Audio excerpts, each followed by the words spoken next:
This is my off-road camp trailer, and it has one major problem.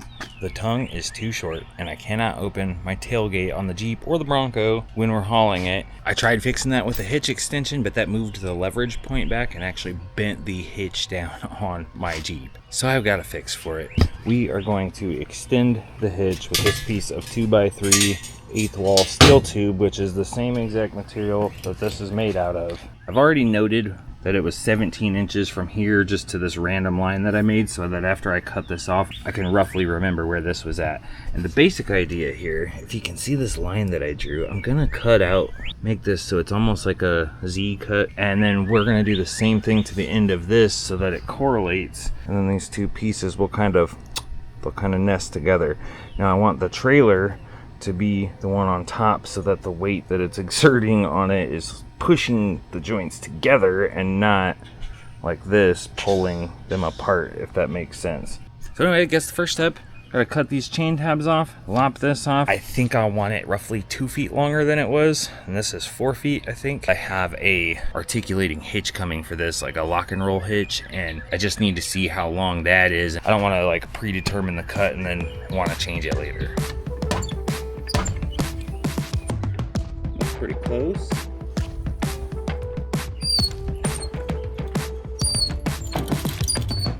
0.0. 0.0.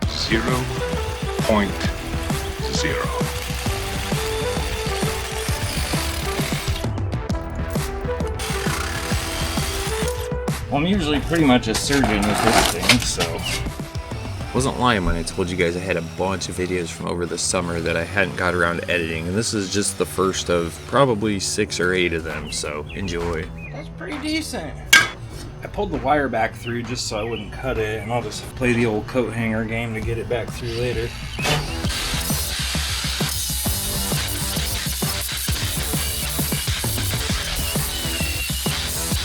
So I've decided we're going to do 4.5 inches for this just because that's the number I feel like using.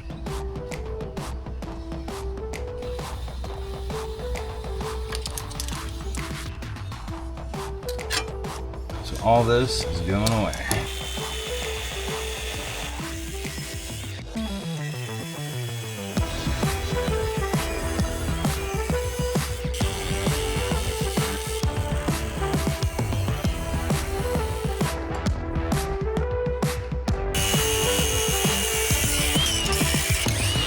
Goodbye. Now, it's just a rinse and repeat on this piece. We're going to do this one in the shop just because it's a little easier here.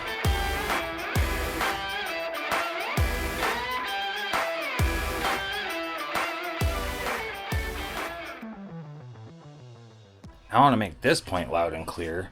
I am not encouraging you to go do this. I feel I'm a good enough welder and that I'm designing this right enough that it's never going to come apart going down the road. But obviously this is a do it at your own risk kind of a activity, alright? I'm pretty confident that it's going to be probably stronger than what's already on there. Oh, by the way guys, happy Father's Day. Today's Father's Day.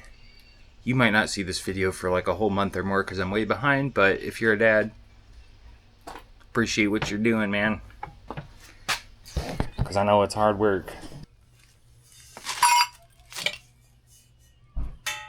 Damn, just a bit more gap there than I wanted. So I clamped this to the bottom of the trailer to give this like a ledge, and I've got the jack back there, and then I clamped this side to side to keep that flush. With these, I do need to tap this in a little bit to close these gaps up a little bit, and then I'm just gonna zero my angle finder on this and then raise that up until this says 0, and we'll get her tacked in. Got her dead on 0. I looked down it, it looks square with the trailer and everything, so we're gonna tack it.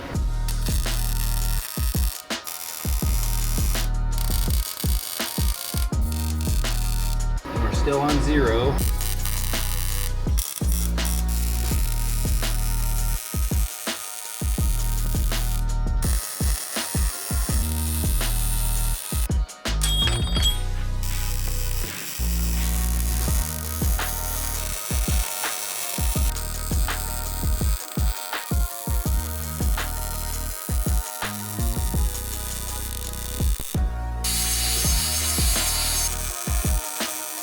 All these edges were beveled before I did the welding, and now we gotta grind it all back smooth so we can make fish plates or I don't know, whatever you want to call them. We're making plates to put over this to strengthen it and tie it all together.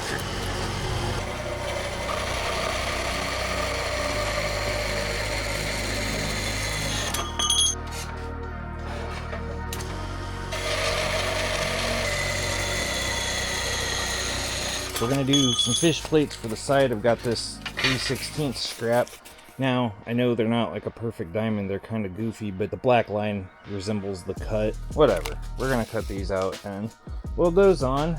And then these ones are going on the top and the bottom rail, so this thing's getting plated on all 4 sides. I ain't taking no chances. Looking back on this now, I realize I probably could have just boxed the whole thing in, but I didn't have any bigger square tube that would sleeve over it, and I'm sure the way I did it's just fine. And there's my plates. I know they're kind of goofy looking. This one is gonna go on the top. Bottom one, it's hard enough to weld upside down, so I'm just leaving that one straight. Don't care. Let's see if we can get these welded on before it gets dark. Man, this camera's showing it as pretty light, but it's getting dark fast. I don't know if I love how these look. The top one is fine, but because this cut is here and this one is back here, they're all gonna be like offset from each other. It's bothering me. While this does cover the whole thing, it does not leave as much overlap as I thought. That's it for tonight. Alrighty, it's a new day. It's been raining all day, so we got some flash rust to deal with here. I did not care for the original plates that I made because while they did cover this whole thing, there was not much overlap, and the whole point of this is to overlap onto the stuff. So I made a new template that's a good deal bigger without being too obnoxious, and I'm gonna go cut these out real quick and we'll get out the metal glue gun. Been a while since I fired up the old plasma cutter, but we're gonna use it on this because that took way too long to cut the other ones out last time. And I only have one 220 outlet, so I aired up the compressor. Now I have that plugged in, and I'll just use it till it starts getting low in air, and then I'll have to switch, and it'll be fun.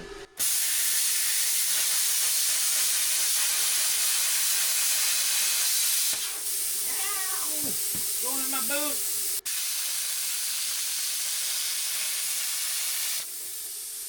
Woo. Well, the good news is it's cutting pretty decent. The bad news is I keep burning my feet.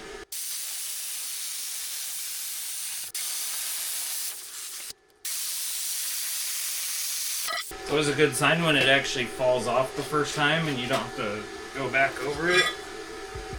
A little bit of slag, but hey, that one right there where I used the guide, that's not too bad.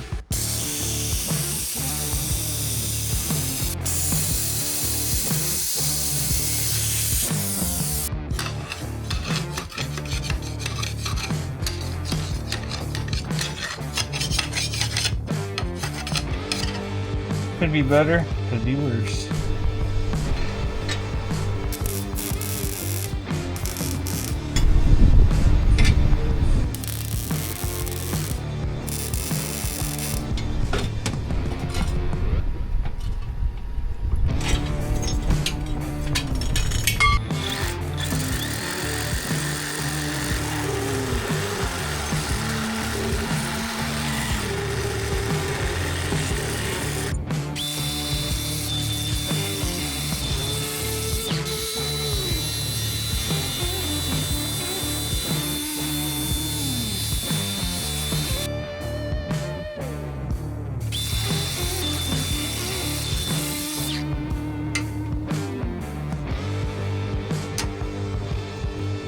So this problem with my tailgate not being able to open without hitting the tongue box wasn't a problem before until I added the tongue box to house all my electronics. I've got an AGM battery, power inverter, bus bar, a bunch of stuff in there, which I realize now that I haven't even showed you guys. But nevertheless, it made it really difficult to get to everything, so that's why we're doing this in the first place.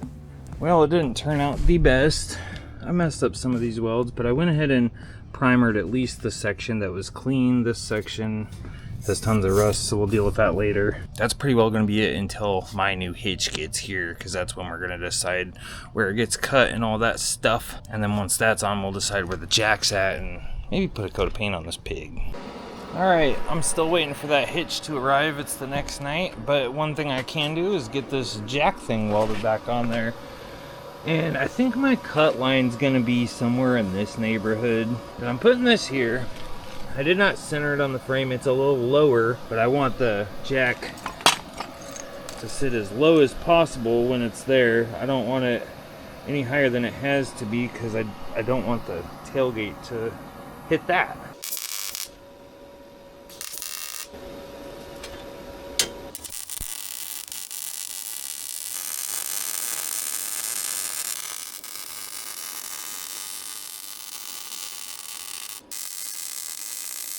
Comes up just short of getting the pin through, so I gotta trim a sliver off of this. That's because I lost about a 1/4 inch of this when I cut it off the frame.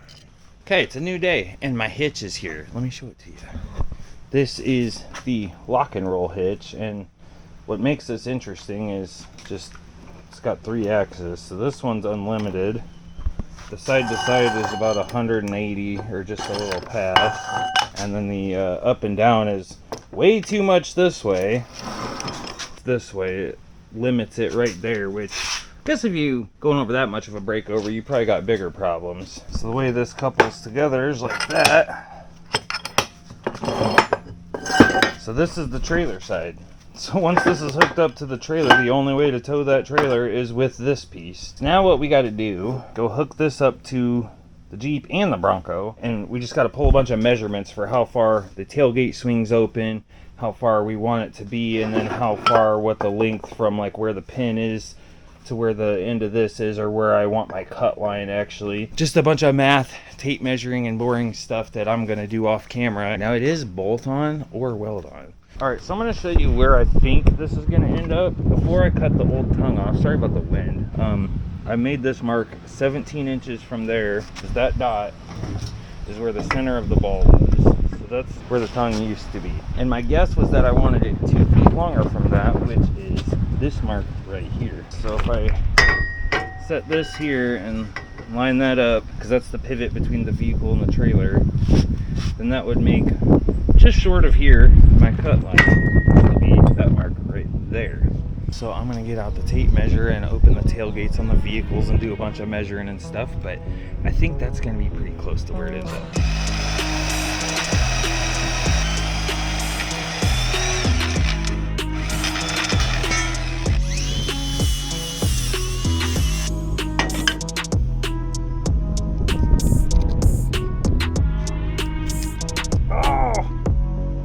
Marker exploded. I guess it's too hot out here for it.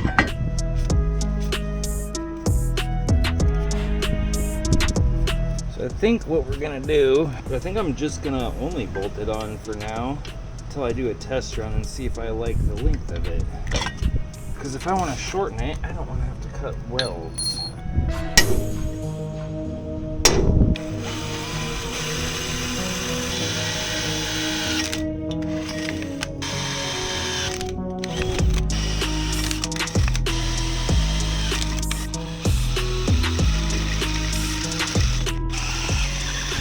Tell you what, it is nasty out here and it's so hot I don't even want to go in the house to take a piss because I'm gonna feel that cold and I'm not gonna want to come back out here. Now we got to come over here to the bolt bin of death, as I like to call it, which is currently scattered, and we're looking for some 1/2-inch bolts, and boy, if I can find another one of those, I believe we'll be set here.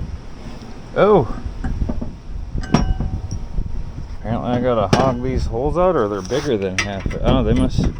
Maybe these are 9/16 bolts. I'm so used to metric stuff, I guess I'm out of touch. We're just gonna drill these out to 9/16 and use these ones. Drill bit didn't want to play it nice in these oblong holes, so we're just gonna widen them out a little bit.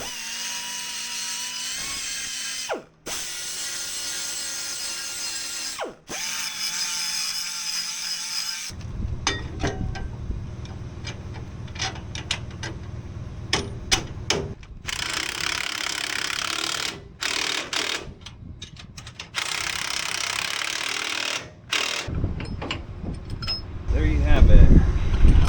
1 plane, 2 plane,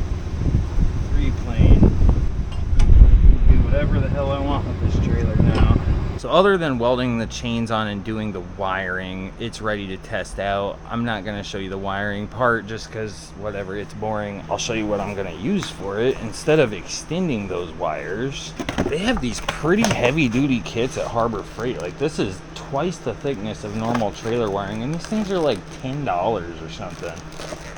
So it's just going to get a full new wiring harness. All right, I spared you all the wiring headache and even welding these chains on there. I'm gonna get better chains that aren't spliced together. I've got like a foot of clearance between my tailgate and this. Overall, I'm pretty happy with how this whole thing turned out though. There's just tons of room in here now. I'm hoping it doesn't make the trailer too much less nimble. When you buy these, you get to choose your piece that goes there and your piece that goes here, and they're all different prices and different shapes. Some of them have a drop, some of them have a rise, some of them are adjustable.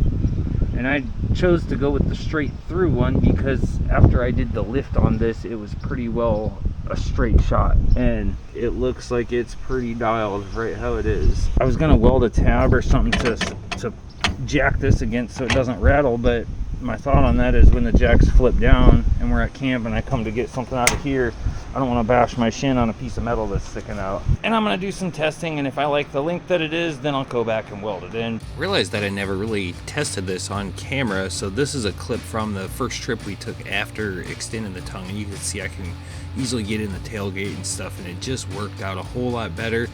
Still pretty nimble trailer, although I did get myself in a couple of pickles. You'll just have to come back and watch that video whenever I get it done. But that's gonna be it for this video because it's hot and I want to go inside.